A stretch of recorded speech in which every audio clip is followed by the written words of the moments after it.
How you doing, everybody? I'm Ken Bikoff, along with Matt Weaver from Peegs.com, and it's an interesting offseason for the Hoosiers, to say the least, not the least of which is Indiana's spring practice being canceled, along with everything else that's going on. But, just from a football standpoint, Matt, there's been a lot of player movement, a lot of situations that have come up, starting, not the least of which is Peyton Ramsey, starting quarterback for the second half of the season last year in Indiana's bowl. He transfers to Northwestern. Your thoughts on that move?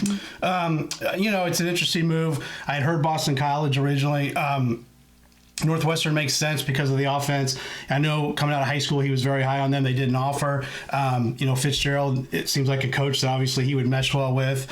But it is interesting. They have Hunter Johnson, who transferred there 2 years ago, sat out the 2018 season, played last year and did not play well in connection to the state of Indiana. And then Trent Green's son, TJ, who actually started a lot of the games last year. So it's just kind of interesting. You have three quarterbacks who all have some kind of connection to either Indiana University or the state. But I think it's a good fit for him. I mean, I would assume he's going in there thinking he's going to be the starter with 1 year to go. But obviously there's some competition. But they do have a new OC. And so everybody's probably starting kind of from the same page. He's not up there for spring ball because he's still down in Bloomington doing his student teaching at, I think, Bloomington North High School until he can graduate in May. But, I think it's a good fit. It'll be kind of fun to watch him, and knowing that, he won't have to play against Indiana. You won't have to root against them, and you can watch him play in the Big Ten and finish out his career. And hopefully, I hope he has a great season. I think most Indiana fans probably feel the same way. Yeah, it is an interesting situation because his transfer is something that you kind of understood, why the reasons were that he was doing. And like you said, you can go and just watch him and feel good about cheering for him. Yeah, and I mean, not that there's any but Northwestern's always kind of one of those programs. I mean, they're kind of like Indiana, where they've struggled over years, and so when they're good, it's kind of fun to see them be good because they just have not been good. And obviously, when Indiana plays them, IU fans are rooting for IU. But I think it's going to be really interesting to see him over there on the other. He's been in the East obviously his whole career. Now he goes over to the West, and some of the opponents he's played before, and some he may not have played in a few years or at all. So I'll be interested to see how he does. Like I said, hopefully he has a great final season of college football. And Northwestern really had a tough year last year. I think they only won, one or two games. So I think everybody's, it's a kind of a, I think Fitzgerald's probably like, this is, we're going to start from ground zero kind of, and we're going to, let the best guys play. And I think he's got a great shot to be the quarterback. Now, another guy that played about half the year for Indiana last year before going down with an injury is offensive lineman Coy Cronk. And Matt, he transfers to Iowa. How surprised were you, first off, that he decided to transfer when he did? And what kind of fit do you think he's going to be with the Hawkeyes? Well, the longer it went, and he didn't, like, we had that press conference, I think it was with him in November, sure. I want to say, when he didn't come out and say, and it was obvious he wasn't going to be ready to go to be, and obviously things have happened since then, but let's just assume nothing of this virus stuff happened. He wasn't going to be ready to participate in the combine. When he didn't come out and wasn't more definitive about coming back, that's when I started to wonder if maybe, okay, even if he's not going to go pro, there's probably a good shot he's not coming back. I don't want to say I heard anything, but that was just kind of my initial reaction when I watched that, because I really expected him to say, I'm coming back to Indiana, playing my fifth year. So, I think he'll be a good fit. I don't know. I mean, people have talked about maybe it was because maybe they were going to move him inside to guard. That was probably part of it. I just think I get the feeling that maybe Coy just wanted something different. He was looking for, he had committed to a different staff, and maybe he just wanted a new experience. He wanted to finish somewhere else for his fifth year. Iowa's obviously been great for O-line development. I don't know where they expect him to fit. Their left tackle's coming back from last year. Their right tackle is the guy that's going to be drafted, Tristan Wirfs, that's supposed to be going top 10 in the draft. So maybe they see him as the right tackle. I know at Indiana he was not fond of playing right tackle. They tried him there a few times, so it'll be interesting. Maybe he's more open to a different position, but from a football standpoint, it's a good fit. I mean, if there's any program that'll get the best out of him, I think it would be Iowa. Well, again, it's one of those things where guys can go different places and really get new experiences and best. And it's one thing that with all these transfers, they're college kids, and they want to try stuff. So certainly we wish Coy the best as well. But Indiana also lost some depth at running back. Ronnie Walker decided to transfer. He's a kid that has been a backup during his career. Again, your thoughts on his transfer and his decision? Well, he was the highest rated recruit in his recruiting class a couple years ago, and for whatever reason, it just never panned out. And he came in at a time where there was some chance to play. I mean, obviously Stevie Scott showed that to get on the field right away, and for whatever reason, it just seemed like he lost his confidence maybe.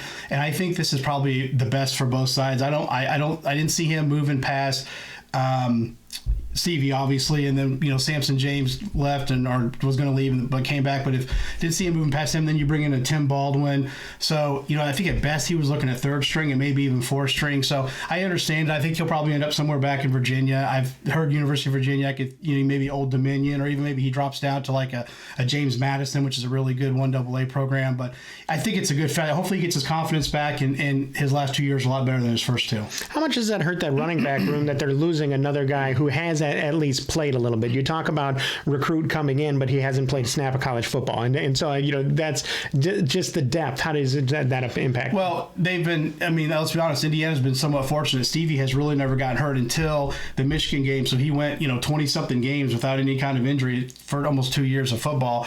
So it hurts because that's a position. Obviously, a guy's getting pounded on every time he touches the ball, and injuries happen in football. So from that standpoint, if Stevie goes down or if Samson goes down now you're down to Tim Baldwin, who's a talented guy, but he's a true freshman.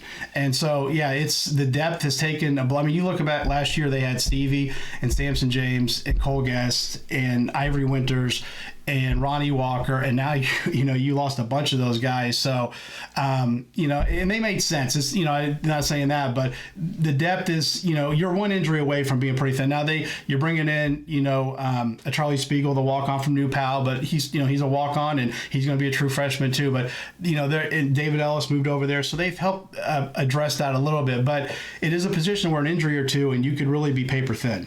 Now you mentioned all the guys that have kind of come in and moved on and moved around. That's pretty normal for a program to have this kind of player movement. I feel like that's something that people get nervous because it's happening here at Indiana, but it's not unusual. No, I mean, Penn State, I think it was before last season, had like 14 guys going into the portal. And then with the portal and with the new rule, which it's not if they pass it, I think it's when they pass it. And obviously what's going on with the virus and kind of shutting everything down, but next month they're supposed to vote on making a guy gets a one-time penalty-free transfer, so you can go transfer wherever you want and play right away. I think at least for a few years, it's probably going to, at worst, the numbers aren't going to get lower, I don't think. I think guys, especially if they don't have to sit out, that might have been the one deterrent for a guy, especially if he had redshirted at a place. If you have to sit out another year, that you just basically lost a year of eligibility. So, it happens everywhere. I know, and I get it, Indiana fans, but because the depth and some schools can absorb it better. But the bottom line is this is going to be part of college football going forward. Guys are going to get antsy when they're not playing. And Indiana's going to lose some guys, but I think they're also going to pick up some guys. It's, maybe not the best system, but I understand why they're doing it, because the players probably should have more freedom if the coaches have as much freedom as they do. Earlier, Matt talked a little bit about Samson James and the fact that he put his name into the transfer portal, changed his mind, and has decided to come back to Bloomington.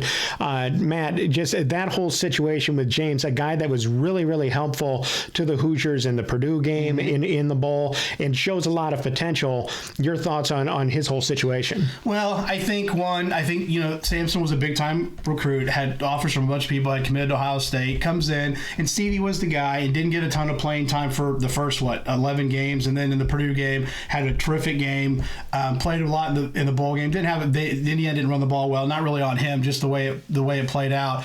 And then a guy that people have to understand about Samson, his parents aren't really involved. He's basically I don't know if he's been legally adopted, but his guardian is basically Coach Bless at Avon. And so Dave Blue is a guy that he's known since he was a child, very close to him. And so when Coach Blue left to go to Alabama, I think that probably even turned his world even more upside down. And then, he probably has some people whispering in his ear, you should be the starter. I mean, it's just the way it is. I think obviously cooler heads prevailed. He was emotional. He did what a lot of people his age do. They make emotional knee-jerk reactions. He thought about it, and a few days later, I think he made the right decision, not only for his football future, but if, hopefully he makes the NFL, but the odds are against it because it's just so hard. at Indiana, I'm not saying this wouldn't be the case if he went somewhere else, but Indiana, Tom Allen is going to take care of him. He's going to make sure that kid graduates and gets a degree and gets onto a better life. Not saying that wouldn't happen to other schools, but you know what's going to happen. So to walk away from that, and hope, I don't know who talked to him or if he just came to the decision on his own, and what were all the factors. But like I said, cooler heads prevailed, and I think he made a great move to come back, and not like so much from a football standpoint, just an overall personal standpoint. He's close to home. He knows the offense, knows the staff and everything, and I think he's going to have a great career at Indiana. Well, the transfer portal certainly gives players a lot of options, a lot of different things to think about, and I like the fact that you can go into it and pull your name out once you have that emotional distance right there. Well, and kudos to Indiana staff. A lot of staffs, if you put your name in, the school can pull the scholarship. They can say you're done. In Indiana, I don't know how they do with the other guys, but I know obviously with Sampson, they gave him time. They talked to him. They let him kind of decompress, and maybe there's difference. Maybe it's a case by case. It's not just black. You have to go case by case, and but they certainly wanted him back, and like obviously he's coming back, so it worked out for both sides. Well, a player that isn't dealing with the transfer portal, but certainly had some off the field issues, was tight end Peyton Hendershot, who ran into some legal problems. He's been suspended indefinitely. Obviously he wasn't going to be going through spring practice had it been held. But your thoughts on his situation and just kind of the impact that could have if he ends up not being with the team? Well, it'd be a big impact because obviously you got Watt back and Ty Freifogel, but he was one of your top 2 or 3 pass catchers coming back, and he's such a great weapon over the middle of the field. I mean, obviously both quarterbacks looked for him, Michael Penix and Peyton Ramsey last year, and I think he said it was an Indiana record for receptions by a tight end. And there's been some good tight ends in Indy. I know the football tradition hasn't been great, but there's been some really quality players over the years, and that's a significant record. And he was a big weapon for Indiana, so it would have been a blow. Not that the guys behind him can't play, but I think he's an NFL guy. He's at least got that potential, and so hopefully he's back. I mean, my guess is he'll be back, and we'll have to wait and see how it plays out. He wasn't going to practice this spring full anyways because he was coming off the shoulder deal that he got at the end of the season. So him being suspended, I mean, you like for him to be out there obviously and be around the team, but as far as on the field, that didn't really change much. But hopefully when everything gets back to normal and everybody's back doing football stuff, he can come back and he's with Indiana. Like I said, my guess is he will be, but we'll have to see how it plays out. With all the player development that we're dealing with, and the movement, certainly we got a very limited chance to see Indiana out at spring practices before everything was shut down. Was there anything that stood out to you in those times? So just from a player development, how guys look bigger? I know certainly quarterback Michael Penix looked like he put up some beef on top. Yeah, he definitely did. I mean, you could see it in his shoulders and his upper body. I think the biggest thing I noticed was they looked like a team that there hadn't been much time from the end of the season until spring ball. There was not much rust. I mean, it wasn't perfect. There was, it's never perfect, but they looked like a team that that what I would expect a team that goes to a bowl game and then gets right back on the field just a few months later and has that success and is in a system for a few years, and the coaches know them. And I know there's been some coaching turnover we'll talk about, but they know the plays and they know all that and they know each other. It looked like kind of a well-oiled machine. And like I said, not perfect because it was the first, but for the first few days, it was as sharp as I can remember an Indiana spring practice being in the time that I've covered them. I mean, there may be a time when they weren't, maybe a little bit more, but this was one of the most impressive first couple practices of spring ball that I can think of. It's certainly interesting offseason, for multiple reasons for the Hoosiers, but they dealing with a lot of the different player development issues that a lot of programs have. It's going to be interesting. Stay tuned to Peaks.com for more coverage on the Hoosiers as we head into the summer and into the fall. Hopefully things will get a little bit easier. For Matt, I'm Ken Bikoff. Thanks for watching.